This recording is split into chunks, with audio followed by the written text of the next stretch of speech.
Welcome back to another edition of Gary's Record Collection. Today, we're going to look at, believe it or not, a CD. Now, there is a vinyl release, but we're looking at a CD because it's a very historic release, one that you may or may not have heard of. If you're a Led Zeppelin fan, you know about it. If you're just a casual rock and roller, probably not, but very important. This is called Tour Over Europe 1980. This was a Led Zeppelin concert in Zurich, Switzerland. And here it is. This is the actual CD that came out in 1988. Why is that a big deal? There were no CDs made before that for bootlegs. It was very regulated by the music industry. There was only a certain number of plants that made CDs, and the idea that somebody could go in with a bootleg tape and get a CD pressed was unthinkable at the time. Yet here we are. Somebody did it. I remember getting this at a record show in 88. 2 CD set, $120. 120. So it was like $60 per CD. But it was well worth it because here it is. This is the set list you can see right here, and it goes all the way through Kashmir. The end of the tape is cut out. So no Stairway to Heaven, Rock and Roll, or Heartbreaker on the end of this show. However, an incredible soundboard tape that came out. One of many. Most of the 1980 shows are available in soundboard recordings, but this is probably the best sounding one and actually the best performance. So yeah, we're going to go to 1980. This is almost a year after the big 1979 Nebworth concerts, kind of like the big comeback concerts, after the 77 tour ended very, abruptly because of Robert Plant's son dying. And then they were off the road for 2 years, and they finally came back after making In Through the Outdoor. They played the 2 warm-up shows in Copenhagen, played the 2 Nebworth shows in August of 79, and then it's time to go on tour. And they started doing, the way they approached 1980 was, you know what, instead of these 3-hour, 4-hour concerts, we're going to trim it down. 2 hours, no extended solos. So in this case, there was no Quarter, no Moby Dick, no Dazed and Confused. Songs were kept relatively brief and maybe more true to their album versions. So we go to the beginning of the concert, and it's something that Led Zeppelin fans hadn't heard since 1969. It's The Train Kept a Rollin'.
Train Kept a Rollin', that was one of their the first song that they actually rehearsed when they got together to form the band in '68. It was an old Yardbirds number, and that was a cover version from an even earlier version.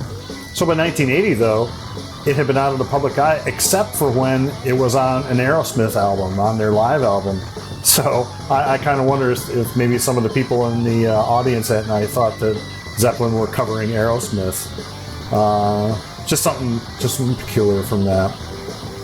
They did Nobody's Fault But Mine after that. And then interestingly, after Nobody's Fault But Mine, introducing the song, not Robert Plant, but Jimmy Page. Good evening. I said good evening! Yeah, right. Well, you may have noticed I just took my glasses off so I can see the guitar a bit better. And see you a bit better too. Yeah, right. Okay, we got an old one. I hope you can remember it because it's quite an old one. It's called Black Dog.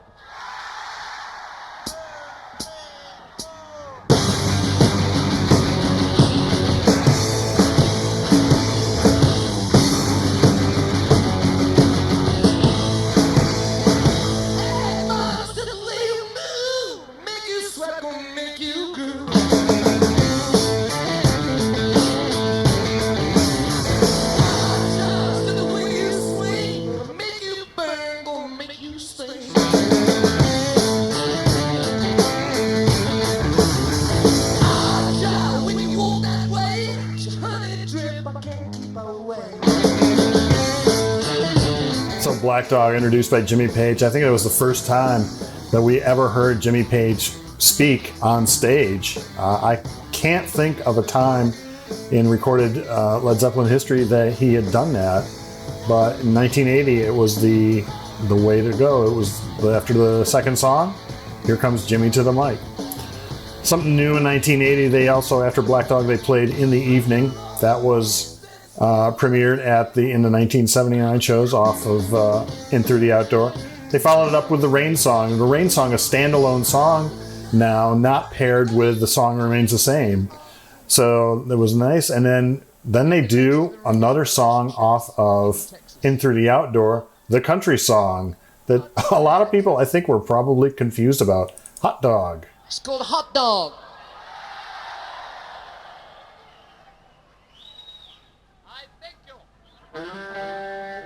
I Thank You was Robert Plant's catchphrase during the 1980 tour, by the way.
Interesting output from a band that a lot of people called heavy metal, but a lot of different genres really were the part of the Led Zeppelin catalog.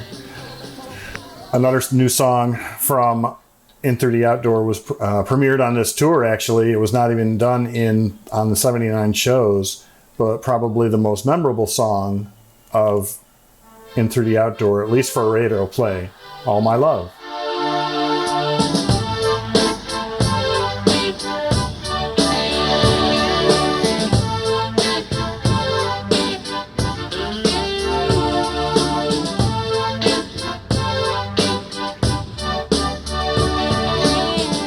Should I fall out of love, my fire in the night? Chase a feather in the wind. In the low leaves of cold light. There moves a thread that has no end. Many hours and days of You know, it's like one of those songs that I like it, but unfortunately on these 1980 tour tapes, that keyboard just sounds cheesy. It's like it doesn't have depth or anything like that. It just sounds like a cheap synthesizer. Unfortunately, I mean, maybe there was better settings. The better settings probably followed after they played All My Love, because they went back to another keyboard-friendly song. It's called Trampled Underfoot. Trampled Underfoot.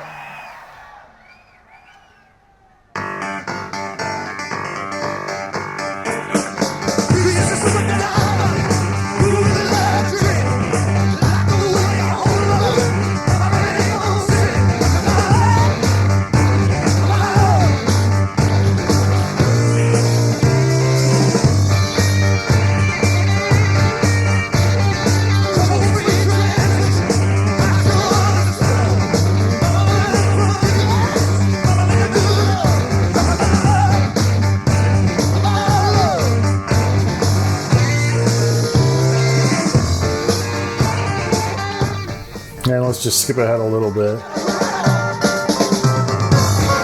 We'll get into the keyboard solo.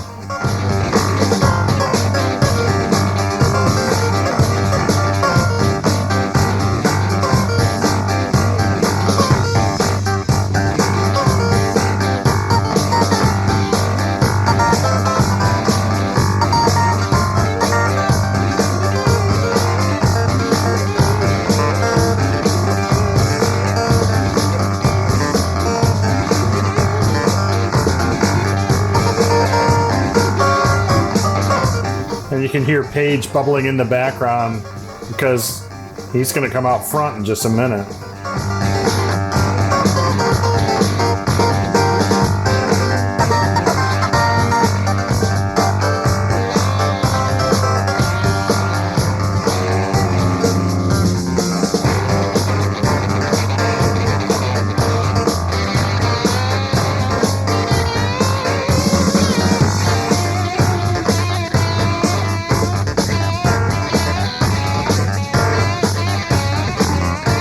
And so Trampled Underfoot back into a little harder rock and roll that a lot of the fans were used to. Another hard rocker was from Presence, and they kept it all the way through the end of the tour, except for the last concert of the 1980 tour, Achilles' Last Stand.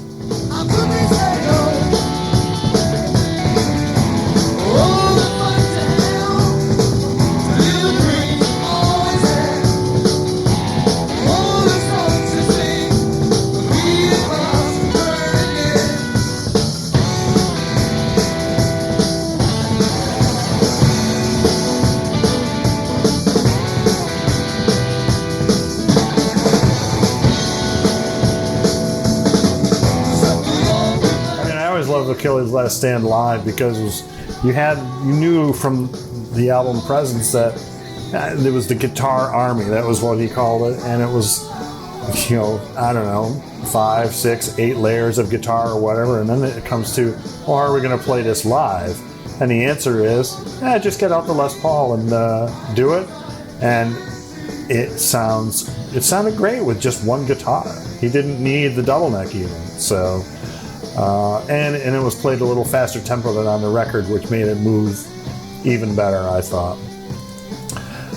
Another mainstay of these shows were Jimmy Page would then sit down and do White Summer and Black Mountain Side. And then it would lead into Kashmir, which the audience had not really expected.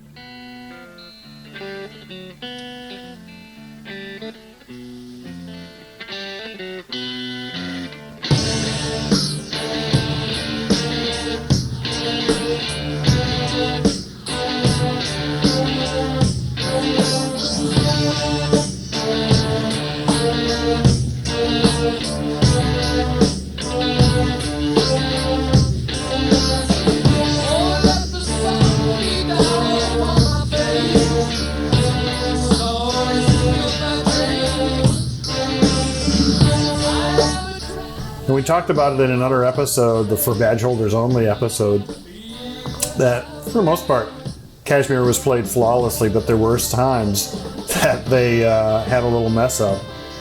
So we're going to skip ahead. This is another notorious one.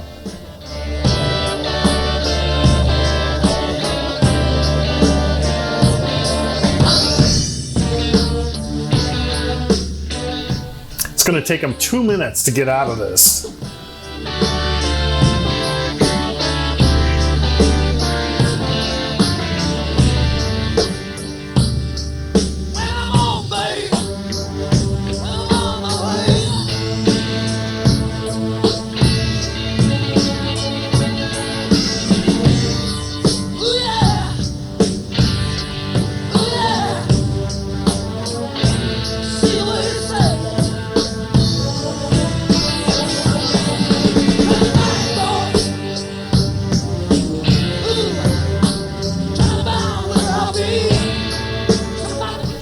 Plant has skipped all the way to the end of the song with these lyrics. Now where do you go?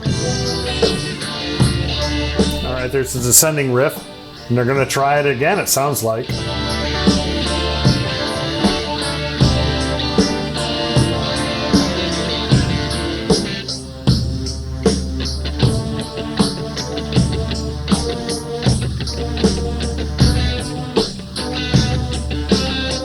they didn't take the bait the first time. Here's the second time. Let's see what happens.